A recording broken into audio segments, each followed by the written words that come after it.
Okay, let's get started. Well, welcome everybody. Today we're going to be discussing part 2 of labels that support the growth of plastics recycling. Part 1 happened in May, and that was a webinar with the same title, but our presenters were APR, the Association of Plastic Recyclers, and Target. And if you want to have the series of 2, in case you missed the first one, both of these are going to be on the TLMI website. So this webinar is also being recorded.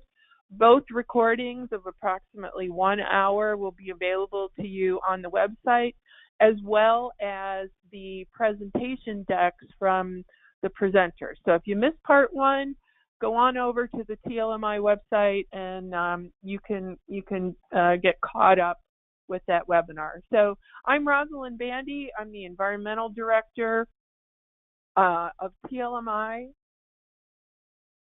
And the reason, I just want to quickly go over this, the reason that we're doing this educational webinar is really, it's part of our strategic plan. I've included some of the bullet points from our strategic plan, but sustainability, which includes products, recycling, helping brands to meet their sustainability goals, is a key pillar of TLMI's strategic plan. And that strategic plan is also available on the TLMI website in case you're curious about that. I'd also like to remind everybody that the TLMI Environmental Leadership Awards are open. The awards, it's a pretty exciting event. This year we're doing something a little different. The application is all electronic, and you can find it on TLMI.com. The winners are announced at the annual meeting in October, and all submissions will be accepted through August 15th. So we're launching this a bit early this year so people can get a head start. You can certainly submit it well before August 15th, but we have so many members that are doing exciting things in the world of reducing environmental impacts that we'd love to have everybody submit something. So please take a look at that, and if you would like to submit something, it's easy to do right online.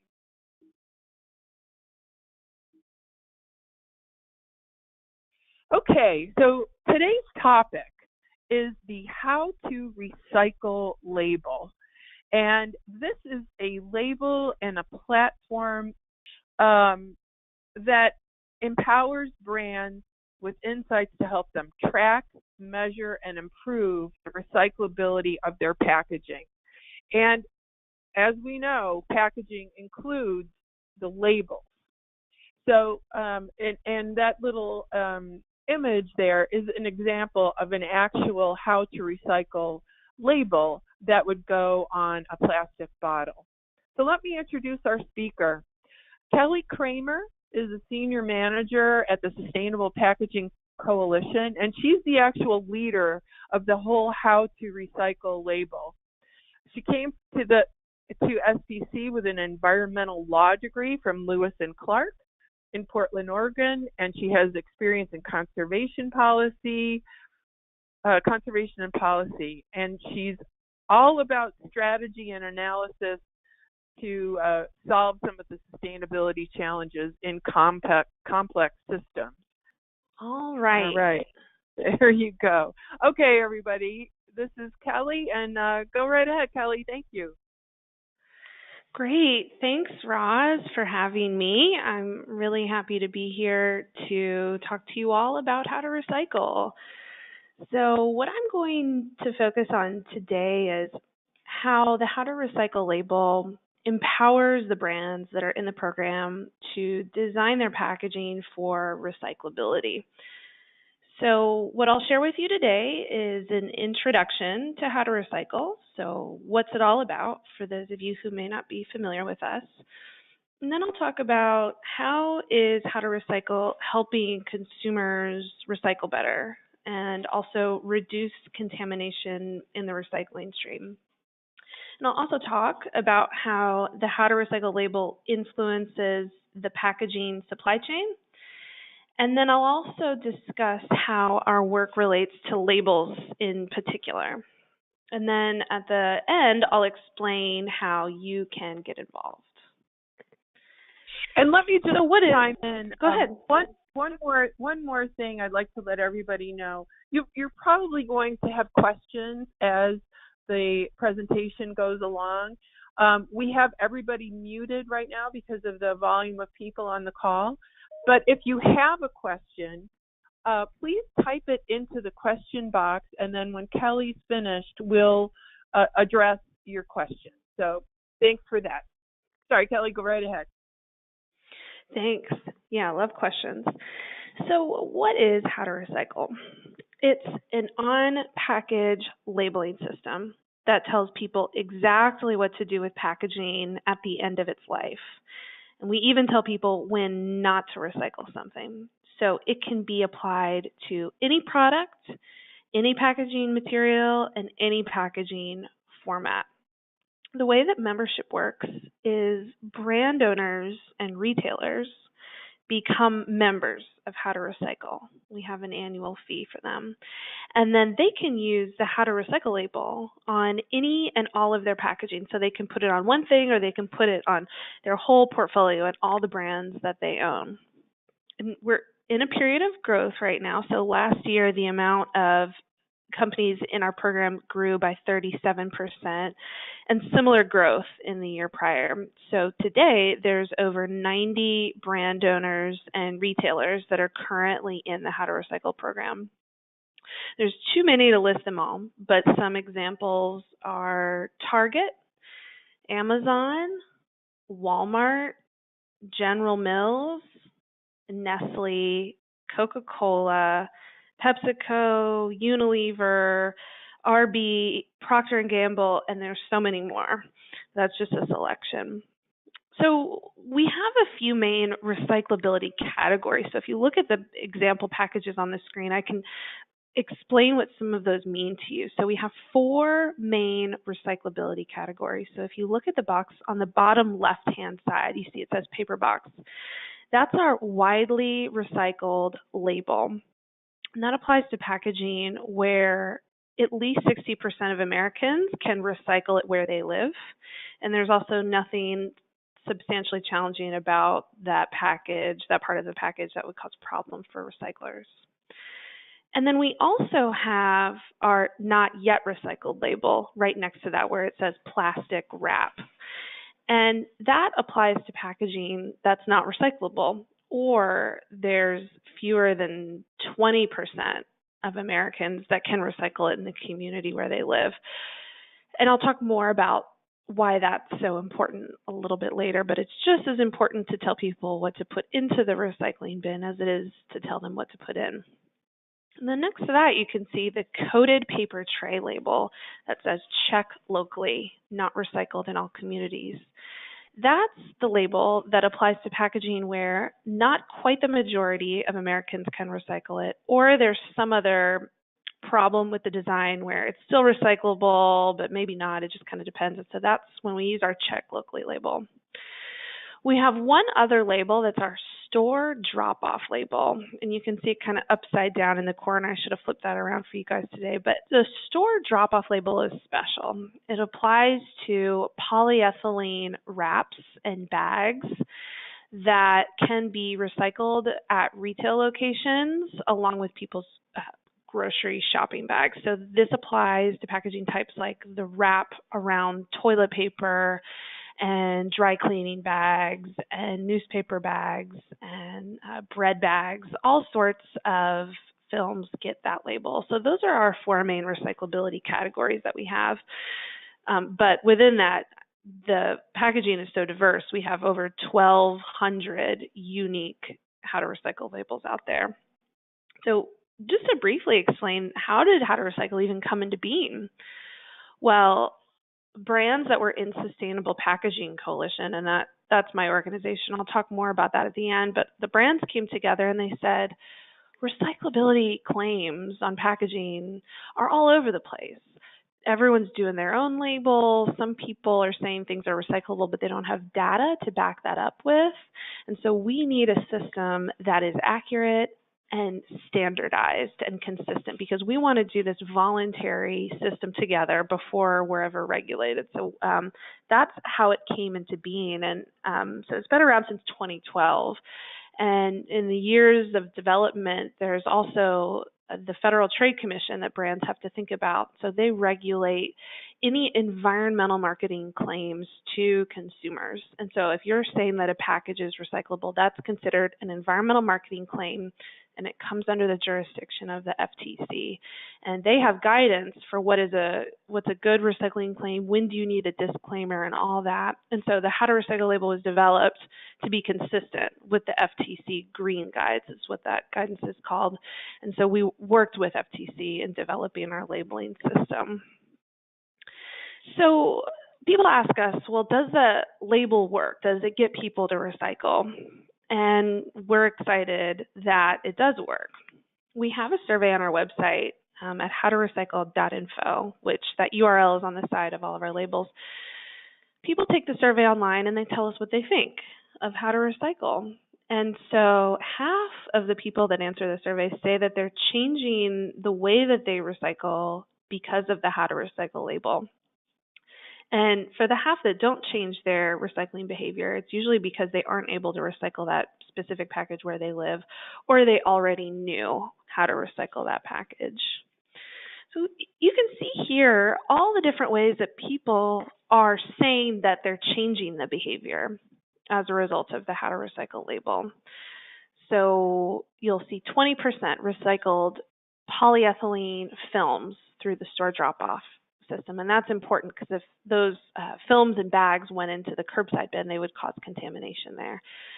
So 17% are recycling more, things they didn't know were recyclable. 19% recycling more accurately. Maybe they're removing a full body shrink sleeve label from a bottle before recycling it, and we'll get more into that later. Or maybe they're separating components before recycling them. And then they're replacing caps on bottles. There's all these different things that people are doing as a result of the How to Recycle labels. So this tells us that the on-package labels are very important in getting people to recycle better. Something that we hear sometimes in our industry is, well, everyone knows how to recycle already, or they know how to recycle the plastic bottles and the metal cans and all that.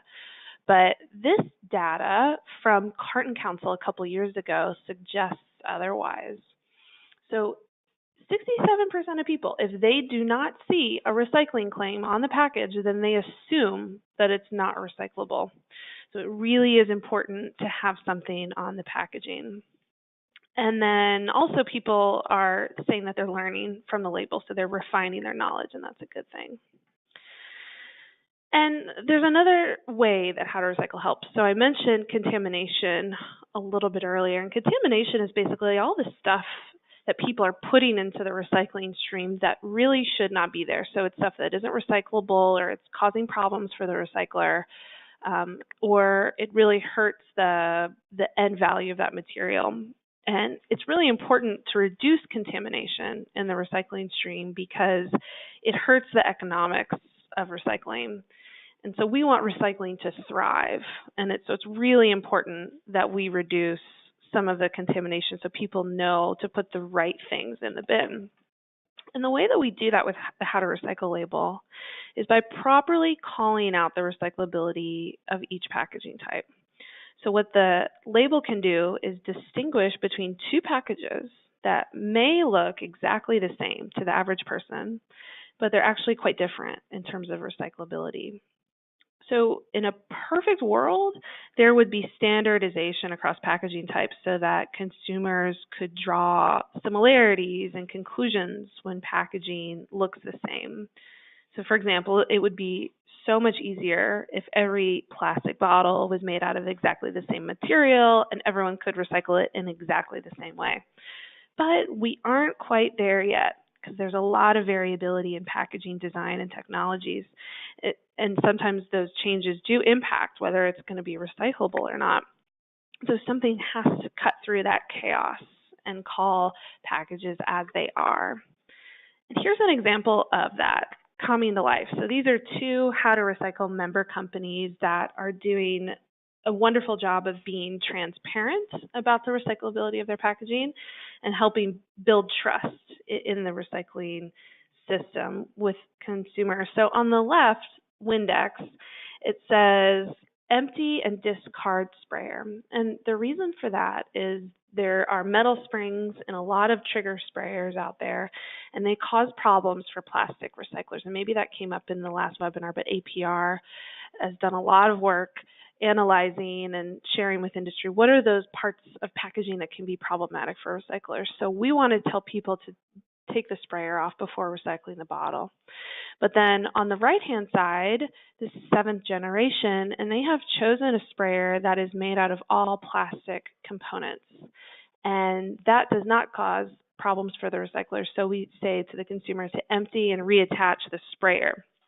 So 2 packages. No average person would have any reason to think that they're different, but they actually are different. And so we want to instruct the right behavior. And we also want to influence members to know what are ways that they can improve their packaging design to support recycling. Here's another example. I mentioned the store drop-off label, where you can take certain wraps and bags and films back to the store for recycling. Those only apply, the store drop-off label, it only applies to polyethylene packaging. And so most pouches and most flexible packaging is not recyclable, like on the left-hand side. So you should not put it in the curbside recycling bin, and you should not take it back to the store for recycling. So the multi-layer bag label is telling people to put that in the trash. But then on the right-hand side, that pouch can go back to the store for recycling. So 2 packages look very similar, telling the consumer to do 2 different things. And so here's an example of how we see that manifest in the label world. On the left-hand side, on the Clorox package, we say that the plastic bottle is recyclable. We tell them to be sure to replace the cap. But then we also have another tile for the plastic label, and we say that the bottle is not recyclable unless the label is removed.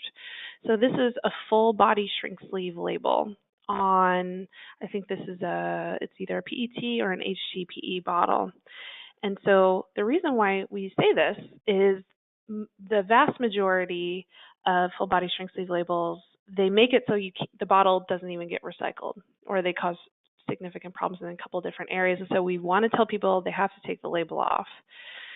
But not all labels are like that. There are some companies that have innovated full body shrink sleeve labels where they will be sorted correctly. So the label's not going to trick the infrared equipment at the recycling sort facility to send the bottle in the wrong direction, which happens sometimes.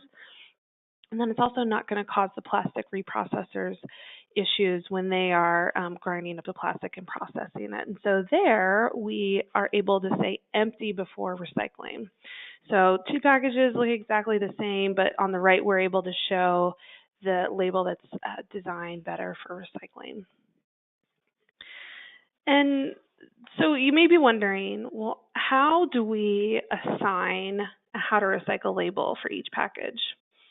Every How to Recycle label is the result of a custom recyclability assessment. So the way that it works is the brands that we work with, they send us their packaging specifications. And then what we do is take that packaging information and we run it through several steps of analysis. So first we're going to look to what does the FTC say. We always want to make sure that we are avoiding consumer deception with everything. But then next, we look to what is the availability of recycling for this particular item in communities across the U.S.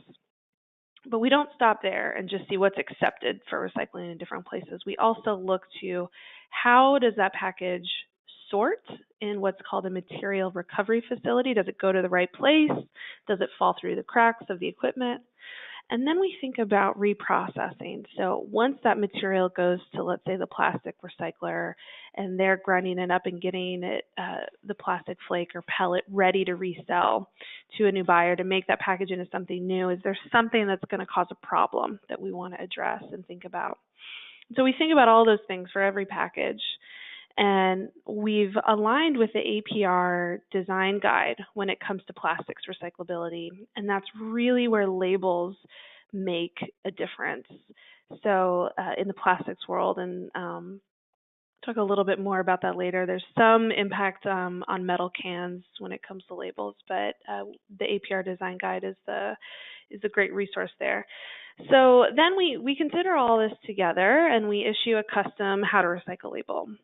So because of this process that we go through, the label is like a mirror to the brands that we work with because it tells them how recyclable their packaging really is. Because sometimes people jump to conclusions and think, oh, of course this is recyclable, but maybe they overlooked a certain detail that could cause a problem. And so our members are surprised sometimes by the labels that they receive.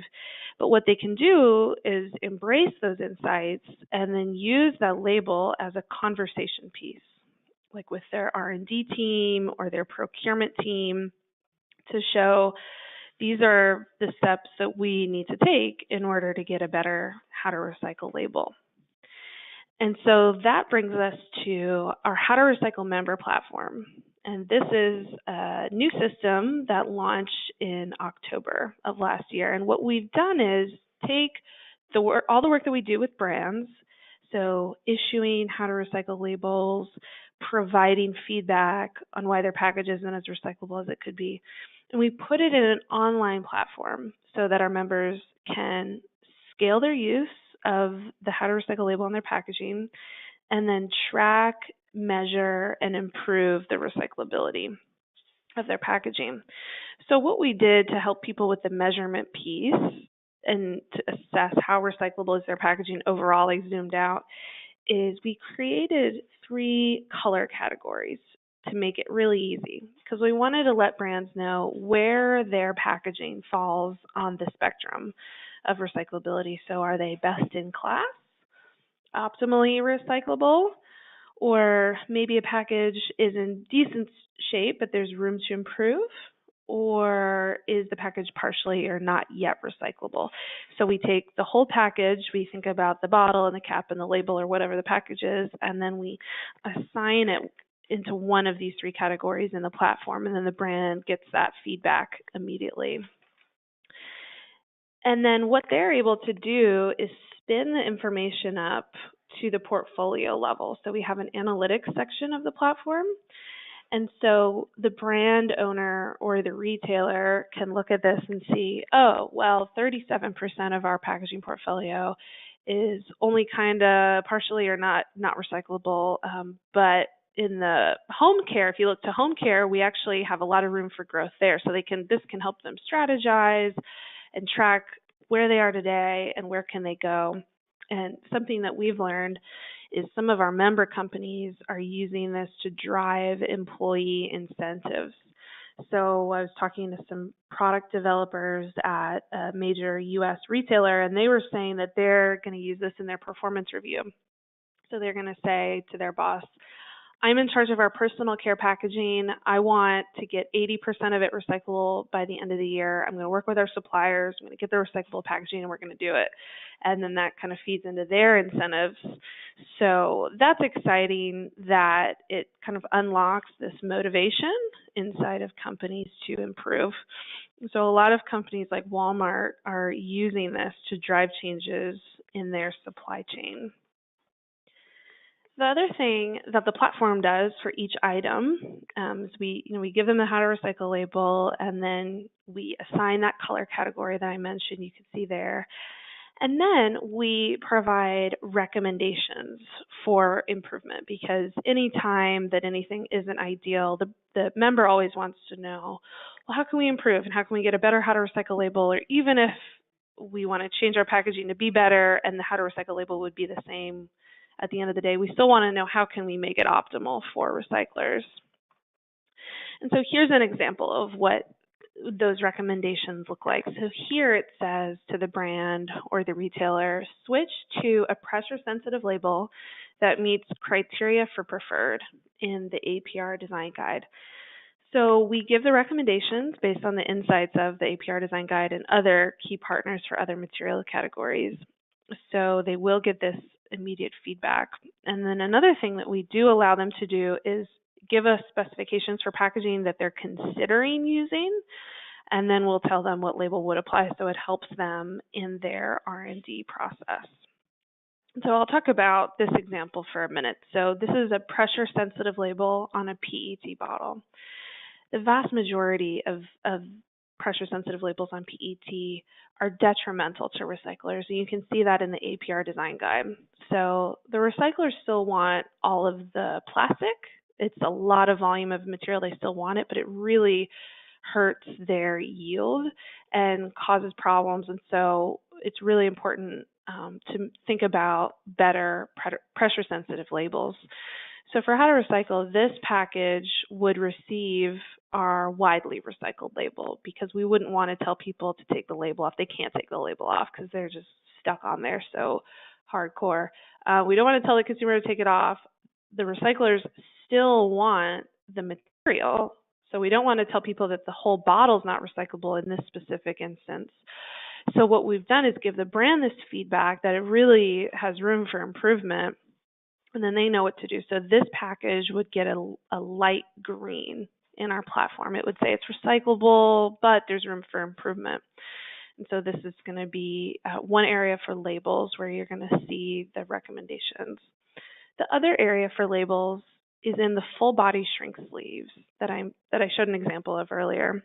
And because the consumer actually has to take action for the whole bottle to get recycled correctly, we actually give it that yellow category, that it's partially or it's not yet recyclable. So the full body shrink sleeves, they get the yellow, and then the pressure sensitive labels on PET gets the middle category.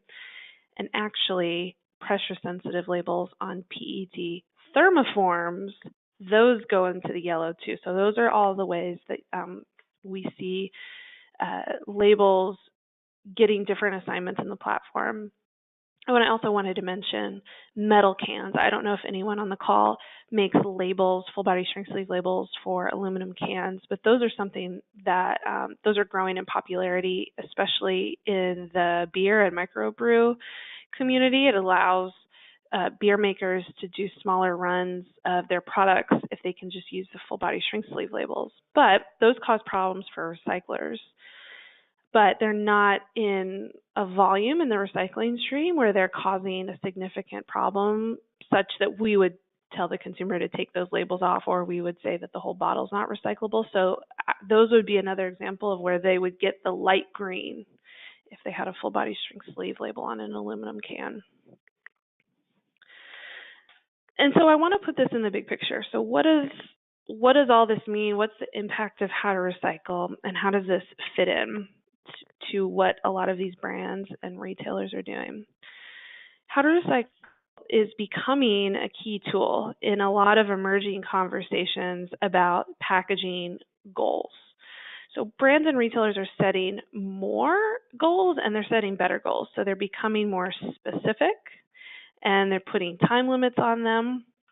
And so it's really exciting that we're seeing more and more of a focus on recyclability. And here's just a snapshot of some of the companies that are making some of those commitments. They're making big moves in shifting their portfolio to be more recyclable. But then it just begs the question, well, what comes next in that story? And how are they going to meet those goals? Because some companies will set the goals and they have no idea how they're going to reach them, and that actually probably means they're good goals. So thinking about so what does that all mean? How are they going to track and measure that? And that's one of the reasons why we developed the How to Recycle member platform, was because they needed a way to measure and track all of that. But beyond that, the How to Recycle label really is turning into this key influence for the packaging supply chain as more and more of these goals come into being. So I want to show you what I mean by that. So the How to Recycle label, it's on the packaging. in consumers' hands. And they see it, and it triggers that recycling behavior. It tells them exactly what to do. So the people are putting more stuff into the recycling bin that belongs there, and they're also keeping the stuff, more likely to keep the stuff out that doesn't belong there. And so they're helping the quantity of recycled materials, and they're also helping the quality of the recycled materials because of the label. But then we also see influence of how to recycle going into the other direction, to brands. And so as I showed you, the how to recycle label helps them know how recyclable their packaging is today and how they can improve. And so it's like that conversation piece that I talked about. And so here you can see an example of the full body shrink sleeve label, and the brands see these choices, and then they want to be able to hit those goals. Similarly, the retailers, they're a little bit different than the brands because they also have relationships with all those brands. So they are encouraging the brands that sell at their stores to follow their lead and put how to recycle on more packaging. So Walmart is saying to the national brands, join how to recycle, let's build the movement together. So, and then retailers also have the private label. And so they use the recyclability insights from how to recycle in their private label packaging supply chain. So it's influencing things that way. So what that means is then everyone is responding now. People, the packaging producers, whether it's material manufacturers or packaging converters or label suppliers like you all, they want to help the brands meet the goals. So they're coming up with these design solutions. So I'll make sure to explain in detail how you could get involved as a label company, but we have another type of membership for How to Recycle where if you're not a brand but you're a packaging producer of some sort, you can become a member of How to Recycle and use the How to Recycle label in your marketing materials if you have one of those packaging solutions that makes more recyclable packaging. And so even deeper in the supply chain, the How to Recycle label is that conversation piece. They could say, we've got the good label, here's how to recycle with our support that supports us. So what all this means is that we have influence across the packaging supply chain, and it's good because we're sharing information with the right people to help them improve and help everyone improve together. So now to talk about how you can get involved. So How to Recycle is a project of Sustainable Packaging Coalition. And Sustainable Packaging Coalition, we're a nonprofit based in Charlottesville, Virginia. And SPC, we call it for short. SPC is a membership-based organization. So separate from How to Recycle, but it's the same kind of, it's all related. So SPC, anyone, if you're a material manufacturer or a university or a brand, anyone can become a member of SPC. And we have a couple of conferences every year, and we do research and reports and have various industry leadership committees.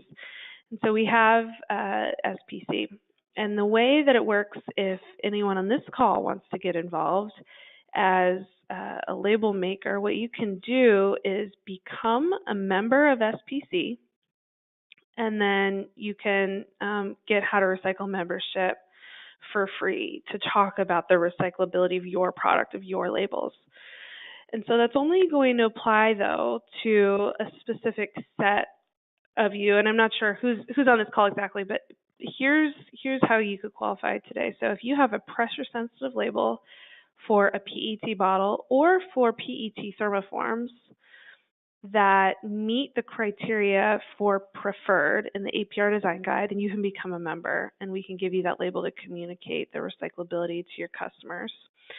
Or if you have a full body shrink sleeve label for a plastic bottle that also meets the criteria in the design guide, then we can also work with you. So we have a couple in the program so far: Avery Dennison, UPM Raffle-Tac, Eastman. There's a few label companies that are in How to Recycle because they have those packaging innovations. But we'd love to have you if you have if you're doing work in this space, we'd love to give you that platform to talk about recyclability more with your customers. So you join SPC, and we have a membership information online about SPC. I also am happy to talk to any of you about what that membership is like. But you become a member of SPC, and then you can do How to Recycle for free then if you're a member of SPC. And so that reaches the end of my presentation. We're totally happy to have you be a part of our community and to answer your questions. And so now I will turn it back over to Roz. Okay, just as people, again, I invite you to type in some questions if you have them, but a couple of comments that I have, Kelly, great presentation. We have 7 or 8 members of TLMI that have products that meet the APR design guide. And that design guide includes label substrates for our label suppliers, some of which you mentioned.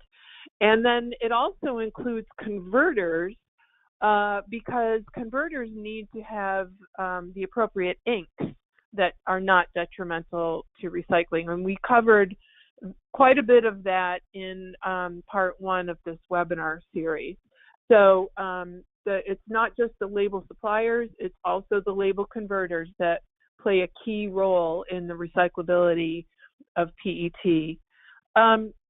One question I had, the How to Recycle label itself is actually pretty sizable. So on the real estate of the container, so to speak, is there a standard size that has to be, or can it be smaller or bigger?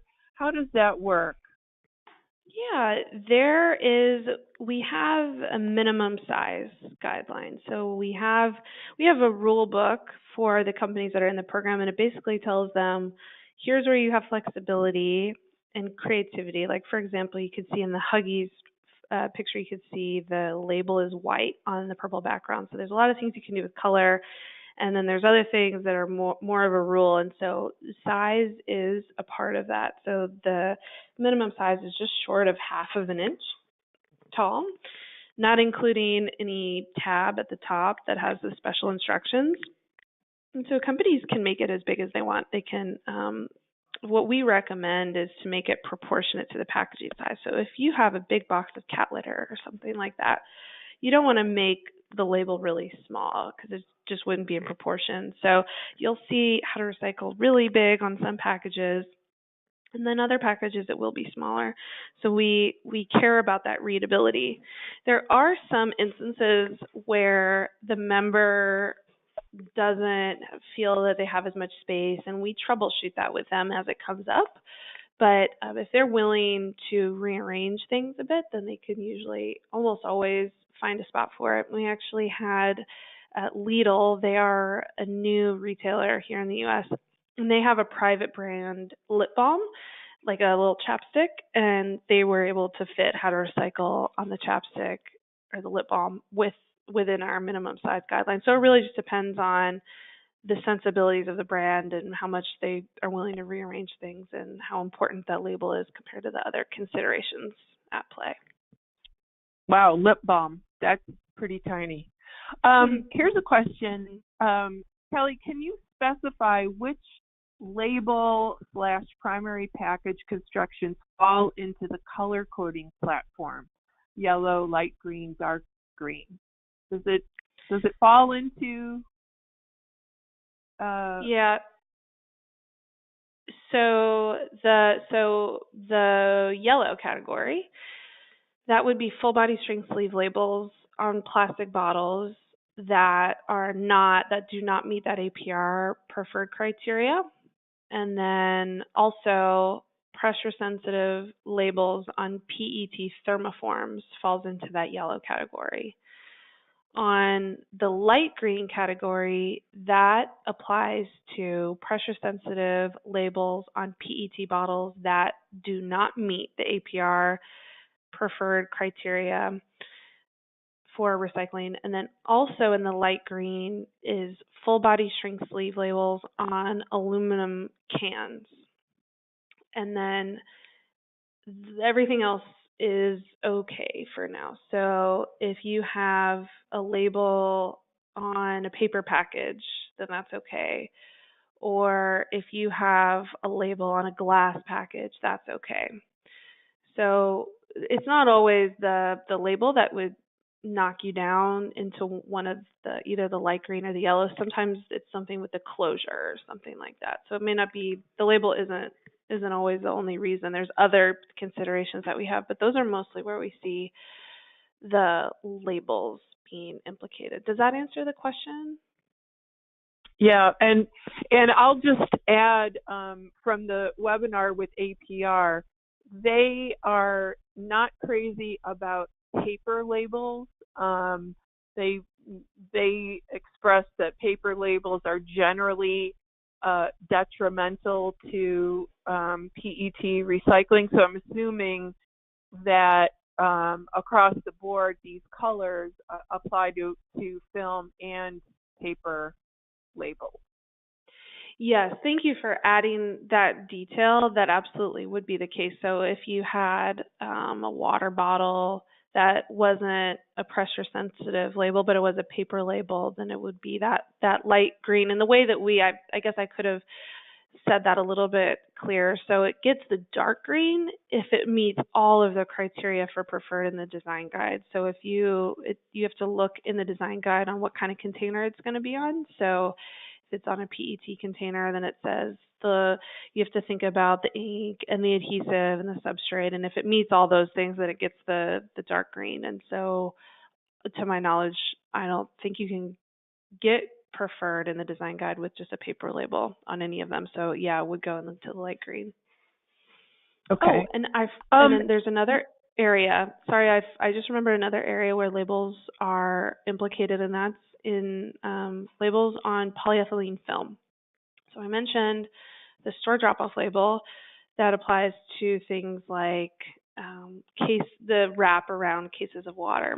While there's some instances where companies are using labels on film, so e-commerce mailers is one area where the e-commerce mailer is recyclable through store drop-off, but the label is problematic, and so we have to tell people to remove the paper label there. And so we don't have specific answers on what type of label is good for recyclers there. It's an emerging area, and that's why I didn't include it here. It's kind of complicated, but that's another area where labels are impacting the recyclability is in films. Okay. And along the lines of thermoforms, and APR did cover this a bit. What's the difference between pressure-sensitive label on a PET bottle versus pressure-sensitive label on a PET thermoform? What's the difference? And APR does cover this, but if you can speak to that a little bit, Kelly, I can chime in a little bit too because I've got some experience in that. Yeah, well, happy to have you add on to anything, but thermoforms, PET thermoforms are a little bit more brittle, a little bit less valuable to recyclers than the PET bottles. They love the PET bottles. So whenever recyclers are trying to work with thermoforms, some don't have as good of an opinion about the thermoforms as they do about the bottles. And so we wanted to be conservative in that instance because if you have a PET thermoform and it's got a huge paper label on it, that was cited to us as more problematic for recyclers than on the PET bottles. So they were willing to kind of forgive it a little bit more on the PET bottles because the resin of the PET is more valuable because the thermoforms are more brittle. And yeah, and that's excellent. And the only thing I would add to that is that in the recycling process, if it's a certain percentage if it's a very low percentage of thermoforms in the recycling stream, they can usually work with that. But if it's more than 8 to 10%, they have to go through a secondary process called solid stating, which adds to the cost et cetera, and the labels at a level of contamination that only that requires an increase in the solid staining process, which adds even more cost to the final product. So Yeah, absolutely. That's that a was great a good question. nuance. Yeah. Okay, and let's see. If a converter, a label printer, wanted to work with Green Blue to evaluate the recyclability of a product, how would they? Who would the converter contact? Would it be you, Kelly? Yeah, let me go to the page that shows our email address. So we would need whatever information the converter has to demonstrate that the label meets the criteria for preferred in the design guide.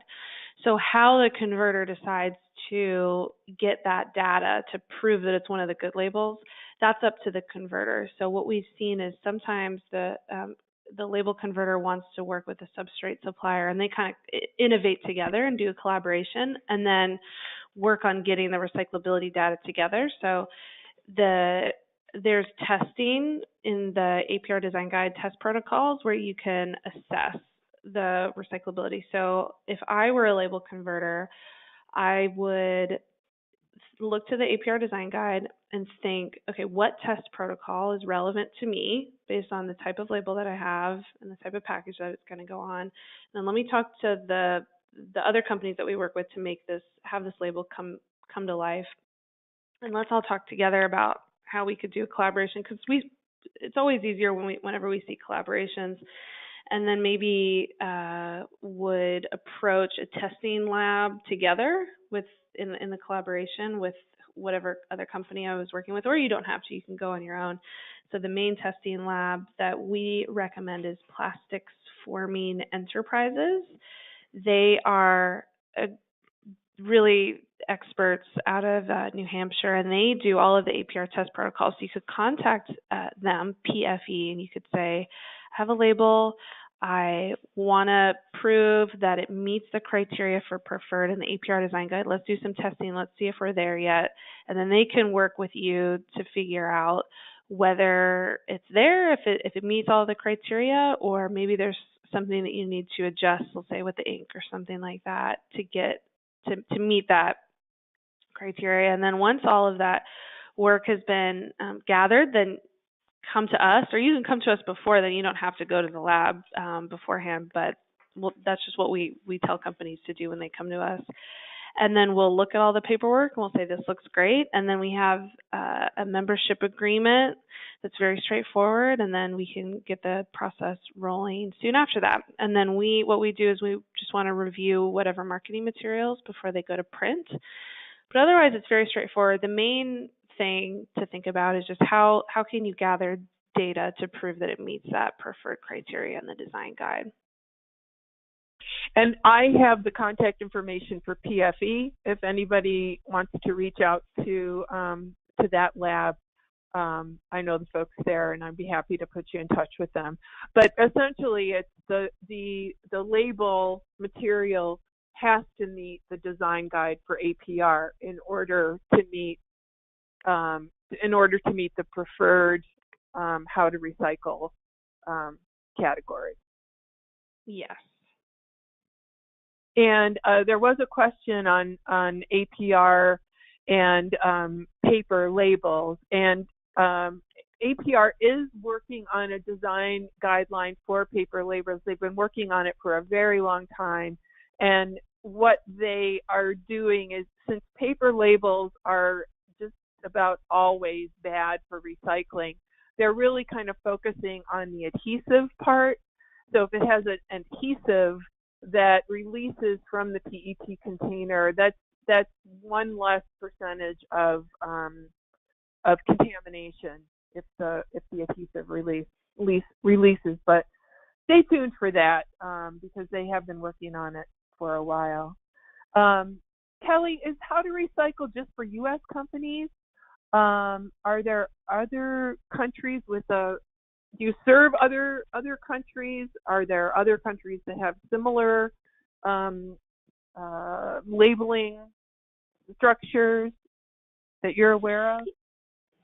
Yeah, how to recycle is for the United States and Canada. So most companies are using the label in the US only, but we also have labels for Canada. So you can see on the Huggies example, if you look there, we have these dual labels where product is going both to the United States and to Canada. We have on the left-hand side the recyclability in the US, so the store drop-off for that plastic wrap, but then in Canada they can put those in their curbside. So we have the widely recycled label there, and then the Canadian French language to meet their regulations.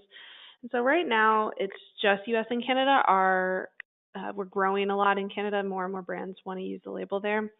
But otherwise, there is a labeling system in Australia that's been around for a while. I think it's called Australia Recycling Label. And so that's down there, and in New Zealand. And then in the UK, there is a system called the On-Pack Recycling Label, so OPRL, and they were around before How to Recycle, and we consulted with them when we developed the label. They were a friend, and so they're in the UK. But then other than that, it's really a, an open question right now. So in order to have a recycling label in each country, you need to think about what are the laws in that country. Do you have certain requirements in terms of how you can talk to consumers, or maybe are there no laws, and how are you going to interpret recyclability? So I mentioned here in the US, if at least 60% of Americans can recycle it where they live, then we can give that unqualified claim. But in Canada, that number is different, and so you have to think about the laws in all the different countries. And then you also have to think about what is the recycling infrastructure in different places, because a lot of countries don't have it, at least not the way that we do here. In some countries, it's all hand pickers outside, and so it's the question of, well, what's the infrastructure in those different places? And so for all of those reasons, it's impossible to have a truly global recycling label today in the way that the systems are today. But our members are interested in expanding how to recycle to other countries, and so we're scoping that out right now. So what might that look like? What countries could or should we go to next? And what information do we need to build that we don't have yet? So it's an ongoing conversation. It's a big one. It's interesting. Oh, excellent. Well, that brings us to the end of the questions. And Kelly, I want to thank you very, very much for your excellent presentation. And for our attendees today, once again, this recorded webinar will be available on the TLMI website, and the presentation will also be available. So thanks, everyone. Have a fantastic day.